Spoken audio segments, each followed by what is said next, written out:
কখনো Pepsi, Coca-Cola এটা মুসলমানদের পক্ষের কোনো কোম্পানি নয়।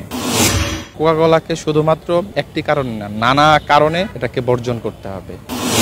বয়কট বয়কট বয়কট, ইহুদি পণ্য বয়কট। কোকা-কোলা খাবো না, বয়কট এবং চিরতরে বয়কট। আমরা হচ্ছে মানবতার পক্ষে, যারা মানবতার শত্রু তাদের কোনো পণ্য আমরা গ্রহণ করতে পারি না, এটা আমাদের ঈমানি দায়িত্ব। কোকা-কোলাকে বয়কট করবেন, শুধু কোকা-কোলা নয়, যত ইসরায়েলি পণ্য আছে, ইউনিলিভার পণ্য আছে, সমস্ত পণ্যকে বয়কট করতে হবে, এটা আমাদের ঈমানের দাবি। আমাদেরকে কোমল পানি না খেলেই নয়, এটা খেতেই হবে এমন কোনো ফরজিয়াত নেই।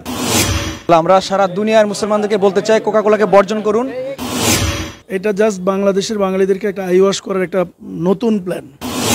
ফিলিস্তিনি ভাইদেরকে আমরা ওইখানে যে সহযোগিতা করতে পারতেছি না, কিন্তু ইসরায়েলি একটা পণ্য বর্জনের মাধ্যমে আমরা ফিলিস্তিনি ভাইদের সহমর্মিতা জানানো। এই ইসরায়েলের যে হানাদার বাহিনী যারা আছে, এরাও কিন্তু বয়কট হয়ে যাবে।